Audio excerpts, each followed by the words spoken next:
Uh, we're continuing our study with justice, law, and history. And it's a quarter that we start the quarter really with justice and adversity, this particular unit rather. And it's where situations are where justice doesn't seem to be present or is very difficult to find. And our lesson today is the prophet Nathan confronts and condemns King David. Now, it's a study of how David committed, first of all, adultery, murder, and then ultimately tried to cover it up. Now, David is considered one of the greatest kings of Israel as far as unifying the country, getting everything together. So how could a man after God's own heart do something like this?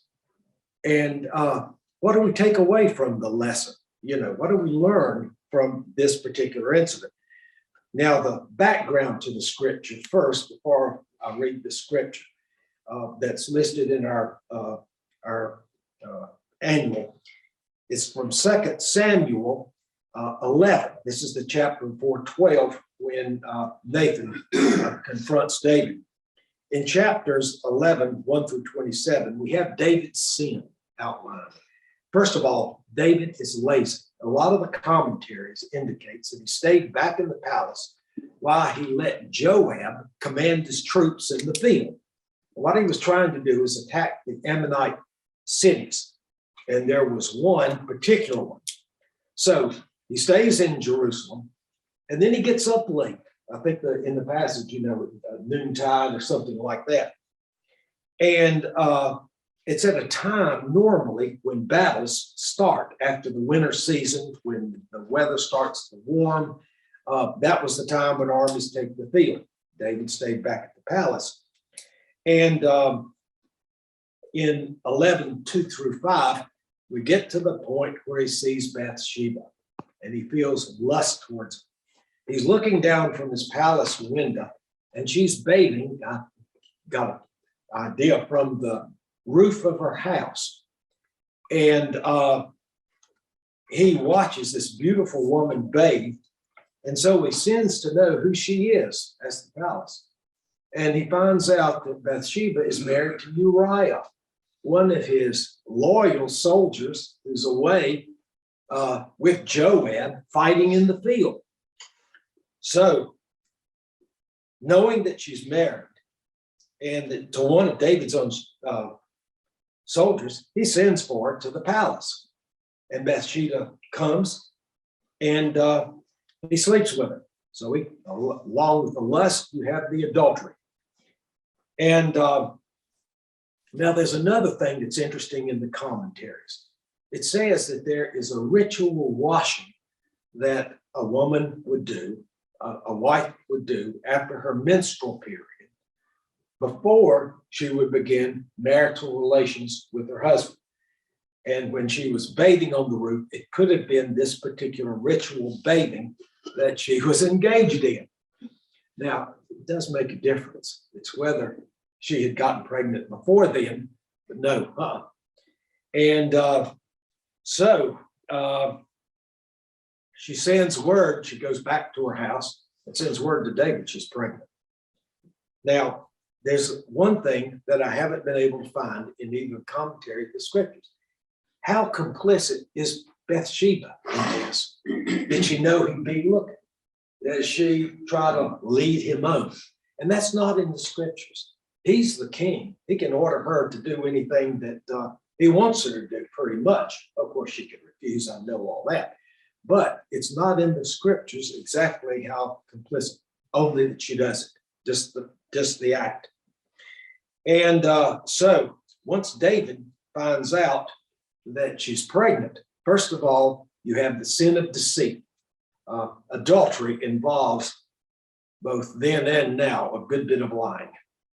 And so he recalls Uriah from the battlefield, and supposedly it's to find out how the battle's going against the Ammonite city. And Uriah, tells him and keeps him informed And then David says, why don't you go home and, be with your wife? And at any rate, David's scheme is that Uriah will sleep with Bathsheba and then ultimately think the child is his. Okay? So now David's plan is unsuccessful because Uriah, being loyal, says the ark and the soldiers are in the field. Why should I be given privilege treatment and be able to stay with my wife when none of the other men are? So he sleeps by the palace gate. And that scheme doesn't work. So David has a supper or a banquet and tries to get Uriah drunk when, but Uriah still won't go back to his wife. He stays by the palace gate. So now David commits the murder.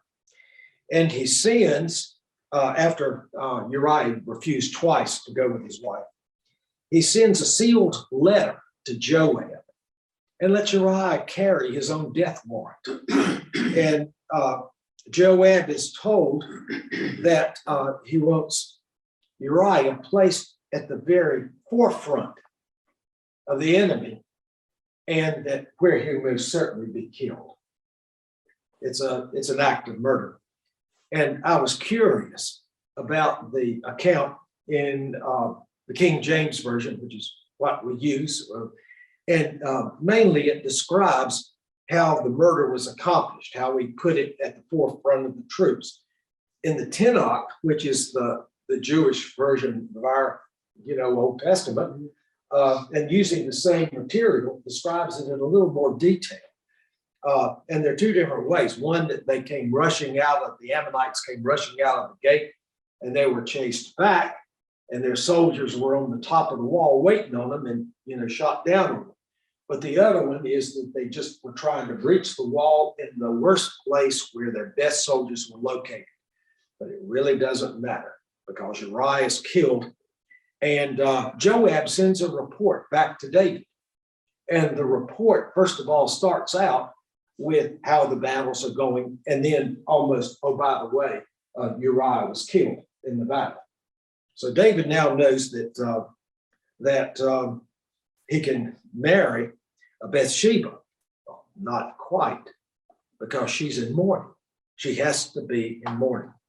And I've seen some accounts say that the mourning period lasted about 9 months before he could marry her. So everybody in the palace is going to be fully aware of what's going on, and that David is probably the father of the child. Now, in the 1500s, there was an Italian writer named Niccolo Machiavelli, and he wrote a book called The Prince, and it's how the prince can stay in political power.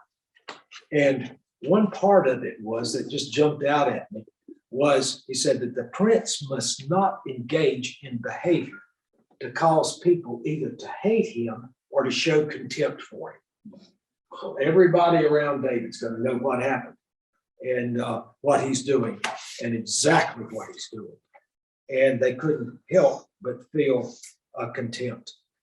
Now, we come to the point of the confrontation with the prophet.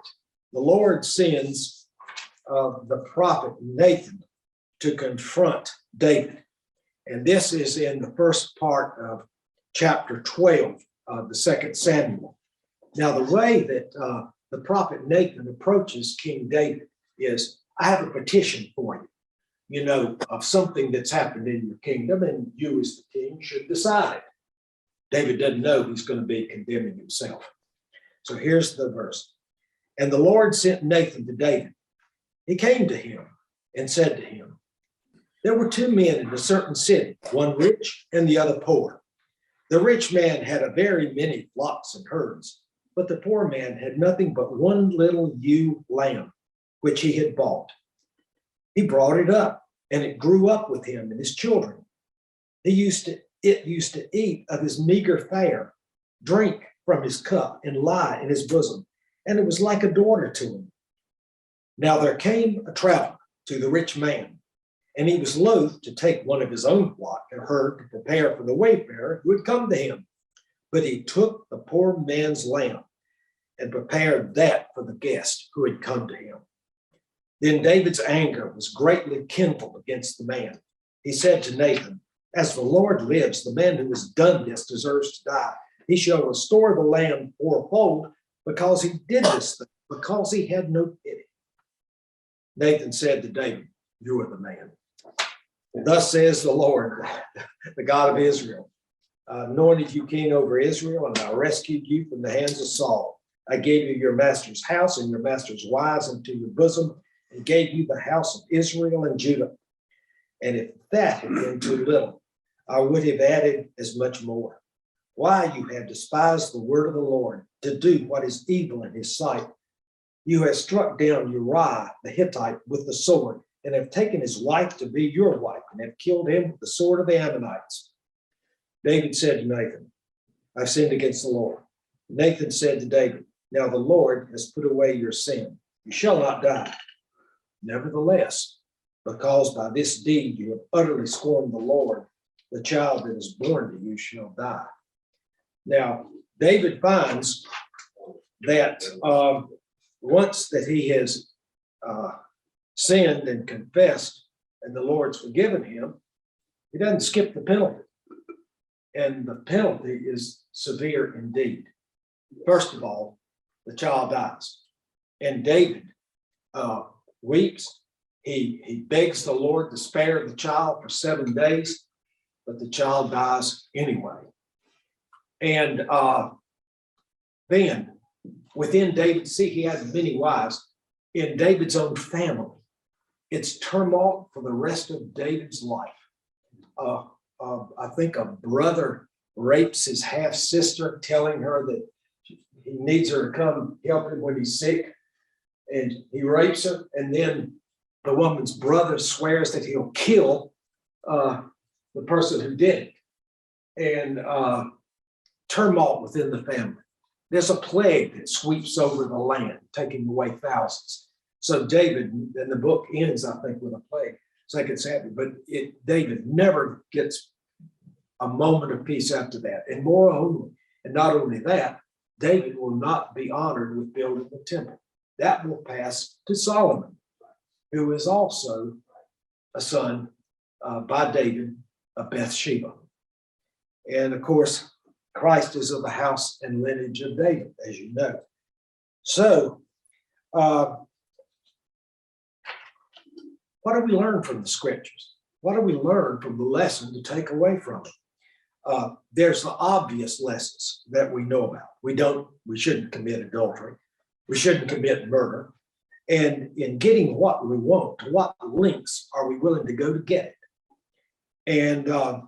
And do we fool ourselves into believing that since we're able to do something, if we want to badly enough, let's go ahead and do it, regardless of what? Whatever we want. We want it badly enough. Now, we can all see the consequences for David and ultimately for ourselves. I guess I'm cursed with doing family law cases, and I see more than my share of adultery. And the awful thing is, there's a lot of sameness into some of the cases. It involves a great deal of lying. And the people say the same thing over and over again, that when the person is cheated upon, they say either husband or wife, whichever one it is, it's like they go out their door and they come in another door, an entirely different person, that they transferred their affections and they there's no longer love. And I swear I've had some of the strangest cases I've ever seen. And there was a guy whose best friend was taking his wife, and he catches him in the act. He draws a gun, and as they're trying to escape with the car, he shoots his wife and in the back. And good gosh, she heart stops on the emergency room slab, but they're able to keep her alive. And she eventually gets well, and they go arm in arm into court. She wants to drop the murder charges. And I was curious, I said, why on earth did you shoot your wife? And he said, well, good friends are hard to find, with a straight face. And, but there's, I tell you, but listen, guys, most of the adultery cases are not funny. And yeah, tell me something. There was a case that came up in court. Yeah. Where a man's wife was caught seeing another man in a motel in South Carolina. And I could mention the man's name, but I won't. This has been years ago, and you know him. Well, I didn't. Look at me. Linda close to you, wasn't you? Linda said to me, she said, what would you do if I was the wife? I said, Linda, You'd have to pay the motel bill. I wouldn't do anything for you, but I would shoot and kill the man. And she looked at me kind of funny. She said, why? I said, honey, I love you, but I don't love him. He'd be dead. And he'd be dead. And I'd find out some way to reconcile with you. Oh. And she You know, oddly enough, in one case, there was one, and I can't mention any names, where the guy had cheated on his wife. And, but I could tell that she still loved the guy and that there was something there. He loved her. So I said, look, try to work out, you know, it's hard to get by on adultery.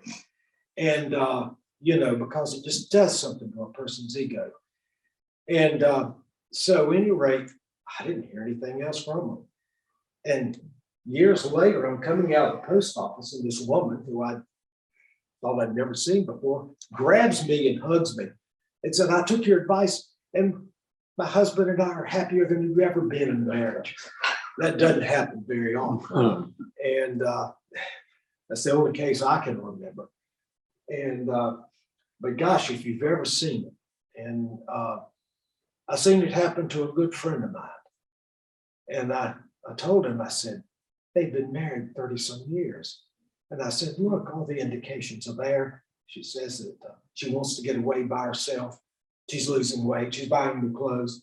I said, it's all there. No, that wouldn't happen. That wouldn't happen. And then eventually it does. And he realizes. And he realizes he should have seen it. And it's so unlikely, but it happens. And so there's a lot to learn, you know, in that particular thing. David has his consequences, but one of the worst things, David separates himself from God. By his sin, by not following God's law, he is separated from God. And you have the terrible, terrible consequences. A couple of weeks ago, Pastor Josh talked about the secular society we're living in. He talked about the book, The Secular Age by Charles Taylor. And I ordered a copy of the thing. I can barely lift it. It's about that thick, 850 pages in length. But it is an interesting book. Hey, who am I to criticize? But it's overly erudite. He uses all those long words and everything. And but according to Charles Taylor in The Secular Age, society is becoming more and more secularized. We're getting separated from the faith, from church, from each other. And he says that people are leaving the church, have less and less faith, or no faith at all. And in his chapter 14 on religion today, he says this, and I quote, an estrangement from much of the ethic and style of authority of churches. Think about the implications of that. So what is our standard of conduct if we're separated from the church? Is it just we depend on, if you're not going to church, if you're an atheist, if you don't believe in God, then what's your standard? Is it just the law? Don't do this, don't commit that. And Lincoln, there's a wonderful quote that Abraham Lincoln said. He said, everything that is legal is not right, okay? There's a moral standard, an ethical standard. So it's not just a question of survival of the fittest. That Taylor in his work he does have some incidents that he talks about the Vietnam War and the racial unrest of the 1960s. But he talks about a mobilized society, that people just don't stay put anymore. And that you have instead of being part of a faith community or of a community, family, friends, and everything else, people are moving all over the place, sometimes in different areas of the country. And he says that the mobilized society has somehow led us to where we are now.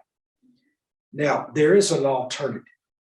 And that's really, I guess, what we carry away from the lesson. And the alternative is really a sacred society, or a society based on faith.